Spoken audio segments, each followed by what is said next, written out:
कधीच नाही चुकणार तुमचे फेवरेट टीव्ही शोज झी5 सोबत, तेही एकदम फ्री। वाह, किती छान केलीयस ग तयारी सगळी दुर्गा। थँक्यू आजी। हा लीलाच्या वडिलांनी दिलेला बाळकृष्ण किती गोड दिसतं ना, एकदम सुरेख आहे। सुंदर आहे आजी, खरंच मस्त झालंय। या या बघ काय म्हणतोय, कसा गेला आजचा दिवस? ठीक गेला। छान। काय झालं? सगळं ठीक आहे ना, व्यवस्थित? मग आवाज का असा बारीक येतोय? भूक लागली आहे? भूक लागली असेल तर जा खाऊन। नाही मग काय झालं?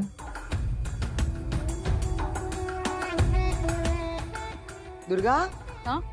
झाली बाळा सगळी पूजेची तयारी? हो झाली ना, सगळी झाली। छान छान। प्रसादाचं काय? झाला आहे प्रसाद। हा, पण तरी जाते मी, नैवेद्य चांदीच्या भांड्यात काढते। चालेल। जा।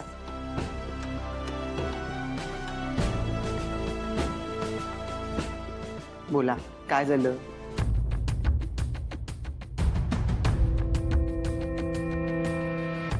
बोल ना, काय झालं? आजी, हं. माझी एक मैत्रीण आहे, हं. तिचा ना जरा प्रॉब्लेमच झालाय। काही कळत नाही काय करायचं। हो, काय झालाय प्रॉब्लेम? माझी जी मैत्रीण आहे ना, ती दरवर्षी गोकुळाष्टमीला दहीहंडी खेळायची। अरे वा, खूप छान दहीहंडी फोडते ती। छान। पण आता ना तिचं लग्न झालंय, त्यामुळे तिला कळतच नाहीये ह्या वर्षी पण खेळायचं की नाही ते।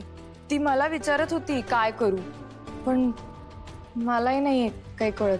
म्हणजे तिला जर आवड असेल तर तिने खेळायला हवं ना, पण सासरच्यांना नाही आवडलं तर?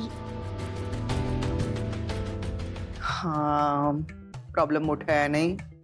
पण मला एक सांग लीला, तुझ्या मैत्रिणीचं नाव लीला जागीरदार आहे का?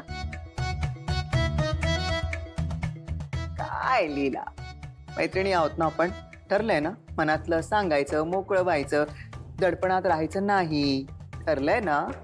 मग काय, तुला खरोखरच आवडतं दहीहंडी खेळायला? हो, खूप आवडते। लग्नाआधी तर मी दरवर्षी खेळायचे, आमचं पथक नेहमी जिंकायचं। ते काय झालं ना की मी माहेरी गेले होते एका कामासाठी, तर त्या पथकामधल्या मुलांनी घेराच घातला माझ्या भोवती आणि म्हणायला लागली की ताई ह्या वर्षी पण खेळ। मी नाहीच म्हटलं त्यांना। मी सांगितलं त्यांना आता काय, आता लग्न झालंय, आता मी काही मोहित्यांच्या घरची मुलगीच नाहीये, फक्त जहागीरदारांची सून आहे। बरोबर, कसं दिसेल ना ते। पण म्हणजे खरं तर खेळायची इच्छा आहे माझी, पण तुम्ही सांगाल तेच करीन मी। आजी सांगा ना, काय करू? लग्नानंतर आपल्या आवडी निवडी ज्या असतात, आपल्या आवडीच्या गोष्टी ज्या असतात त्या करायच्याच नाही, असं काही ठरलेलं आहे का? तुला मनापासून दहीहंडी खेळायची आहे? अरे मग जाऊन खुशाल खेळ ना, कोणी अडवलंय तुला? झी5 ॲप डाउनलोड करा आणि पहा सर्व एपिसोड्स एकदम फ्री।